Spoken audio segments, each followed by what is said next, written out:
São dois problemas em sequência, né? 7 e 8. E eles estão aqui porque eles exemplificam um tipo de raciocínio bem característico da termodinâmica clássica. Então, o número 7. O número 7 é assim. Imagina que a gente dispõe de uma máquina térmica que tem eficiência superior à de uma máquina ideal. Tá? Quer dizer, funciona entre temperaturas TQ e TF e a eficiência é maior do que 1 menos TF sobre TQ. Vamos supor que seja possível isso. Né? E aí o que eu quero que você mostre que se eu conjugar essa máquina mais do que eficiente a um refrigerador de Carnot, eu consigo obter um refrigerador que funciona sem consumo de energia elétrica. Esta é uma maneira, na verdade, indireta de eu provar que não é possível ter uma máquina térmica com eficiência maior do que a de Carnot. Porque se isso fosse possível, eu chegaria ao absurdo de que eu tenho um refrigerador que funciona sem gastar com tostão. Isso é absurdo, infelizmente. Né? Essa que é a brincadeira. Então, vamos fazer assim. Aqui eu vou desenhar um diagrama no qual vou representar o reservatório quente e aqui vou representar o reservatório frio. E eu vou fazer esses dois aparelhos, a máquina super eficiente e o refrigerador de Carnot, funcionarem de tal maneira que o trabalho gerado pela máquina super eficiente é o trabalho que alimenta o refrigerador. Tá certo?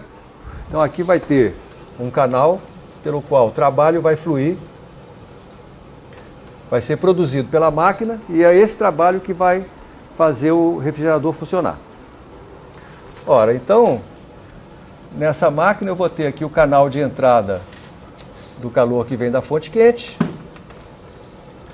Eu vou ter o canal de saída, que é necessário para que a segunda lei da termodinâmica seja atendida. E aqui tem o canal de saída de trabalho. Então aqui ela está recebendo, chamar Q índice Q, está despejando Q índice F e está produzindo trabalho W. Esse trabalho W vai alimentar o refrigerador. E o refrigerador vai retirar calor do reservatório frio e vai jogar calor para o reservatório quente. Então aqui está o diagrama que eu vou usar para demonstrar que se houvesse uma máquina térmica de eficiência maior do que a de Carnot, então esse conjunto funcionaria como um refrigerador que não gasta energia. Tá bom? Muito bem, olha só, eu só representei os fluxos de energia na máquina. E nós sabemos aqui que, pela primeira lei, QQ tem que ser igual a QF mais W. Se essa máquina tem eficiência maior do que a de Carnot, isto quer dizer que ela produz o mesmo trabalho que uma máquina de Carnot, retirando menos calor da fonte quente. Então esse calor QQ que ela recebe da fonte quente é menor do que o calor que uma máquina de Carnot tiraria para produzir o mesmo trabalho. É isso? É isso que quer dizer ela ser mais eficiente que a de Carnot. Claro que, como ela retira menos calor da fonte quente, ela também despeja menos calor na fonte fria. Tá certo? O refrigerador é um refrigerador de Carnot. Então, ele retira calor do reservatório frio como um refrigerador de Carnot. E ele despeja esse calor para o reservatório quente como um refrigerador de Carnot. Ora, mas se essa máquina é mais eficiente que a de Carnot, então QQ é menor do que QQC. Certo? E, claro, QF também é menor do que QFC.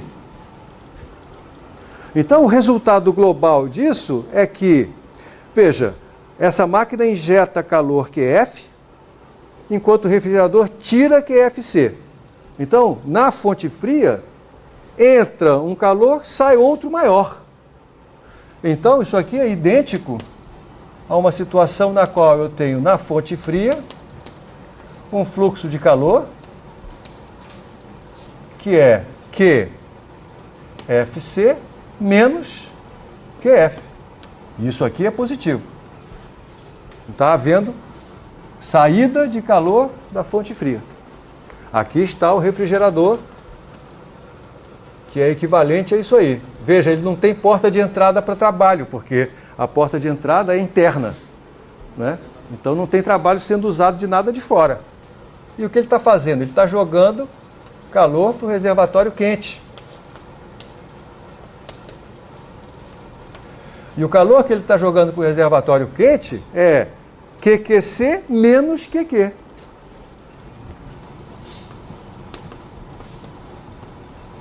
Que outra vez, por causa dessa desigualdade que é imposta pela hipótese de que essa máquina seja mais eficiente que a de Carnot, também é positivo.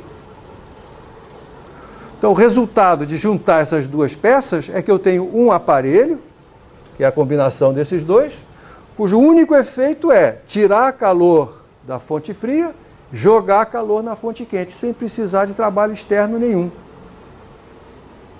O que é impossível. Esta é uma demonstração por absurdo, né?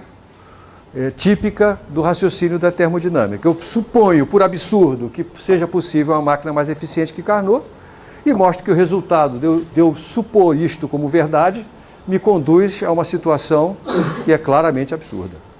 Tá? Lembra, eu já mencionei para você em algum momento, que eu não me lembro mais qual foi, que a segunda lei da termodinâmica, antes de Boltzmann ter descoberto a conexão entre entropia e o mundo microscópico, ela tinha vários enunciados distintos. O enunciado de Clausius, o enunciado de Carnot, o enunciado de não sei quem mais. Kelvin, todo mundo botou pitaco nisso. Um desses enunciados, se eu não me engano era o de Clausius, é que é impossível eu construir um refrigerador cujo único efeito seja tirar calor de um reservatório frio e jogar calor para um reservatório quente. Isso é equivalente à segunda lei. Por quê? Porque se isto fosse possível, então seria possível ter uma máquina mais eficiente que a de Carnot. E uma máquina mais eficiente de Carnot, o que ela faz é diminuir a entropia do universo. Então as duas coisas são equivalentes. Tá? Um raciocínio idêntico, ou idêntico, muito semelhante, aparece no problema seguinte. Agora, eu suponho que eu tenho um refrigerador cujo coeficiente de desempenho seja maior do que o valor ideal. Lembra que nós deduzimos aqui que o valor ideal do coeficiente de desempenho, lembra qual foi o resultado? Maior do que 1 é sempre menor ou igual que alguma coisa. Você lembra o que era essa alguma coisa? TF sobre TQ menos TF. E de fato, um refrigerador de Carnot, o desempenho dele está associado com esse fluxo de energia que eu estou relacionando aqui, né?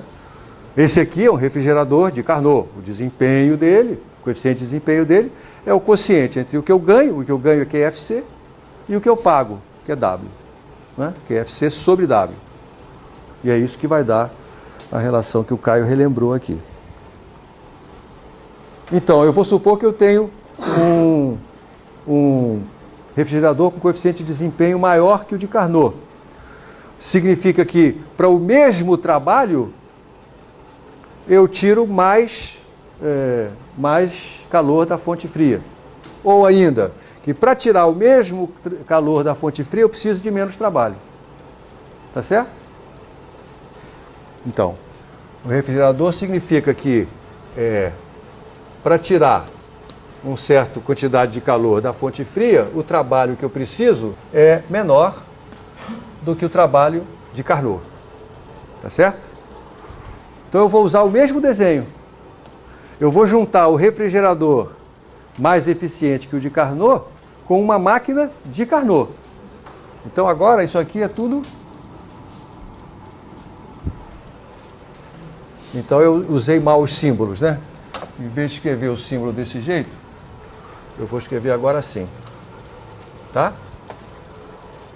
Então, refrigerador com coeficiente de desempenho maior do que o de Carnot implica que, para eu retirar uma certa quantidade QF, o trabalho que eu preciso é menor do que o trabalho de um refrigerador de Carnot.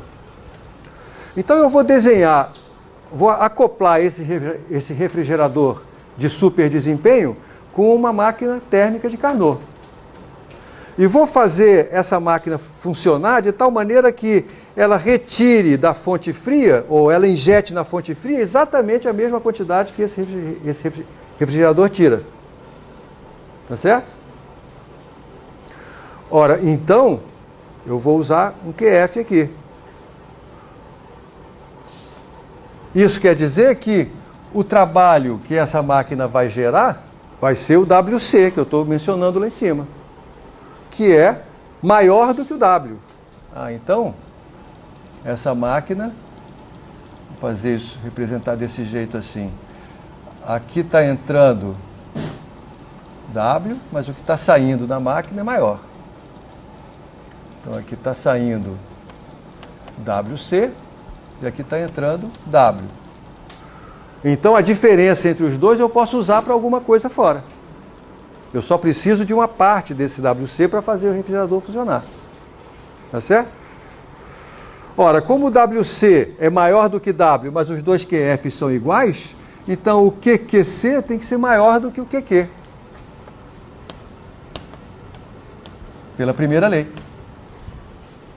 Então veja, não tem nenhum calor sendo despejado na fonte fria, quando eu juntei as duas peças. Tem o calor sendo extraído da fonte quente, porque esse aqui é maior do que esse. Então, o que entra é menor do que o que sai, o resultado líquido é que sai alguma coisa. Então, sai alguma coisa e tem trabalho aqui que não está sendo usado pelo refrigerador, portanto, que eu posso usar para alguma coisa externa. Portanto, o resultado de juntar essas duas coisas é que eu consigo construir um aparelho que retira calor da fonte quente e, com esse calor, realiza trabalho. Sem despejar nada na fonte fria. Certo? Então é isso. Eu conjugando o refrigerador com coeficiente de desempenho maior do que o ideal com uma máquina de Carnot, eu obtenho uma máquina que gera trabalho sem desperdiçar calor. O que é impossível, isso é outro enunciado da segunda lei. É impossível construir uma máquina cujo único resultado seja produzir calor, produzir trabalho, extraindo calor de uma fonte quente. Logo, é impossível ter um refrigerador cujo coeficiente de desempenho seja maior que o de Carnot. Mas perceba que nos dois casos eu utilizei um raciocínio por absurdo. Eu supus que era verdade, que eu podia construir ou uma máquina mais eficiente que a de Carnot, ou um refrigerador com coeficiente de desempenho melhor que o de Carnot, e provei que a consequência de supor que isso é verdade é um absurdo. Portanto, isso é impossível. Então, repito, esse tipo de demonstração, de prova, é uma prova por absurdo, que é muito comum na termodinâmica clássica. E que a maior parte de vocês provavelmente tem pouca experiência com isso.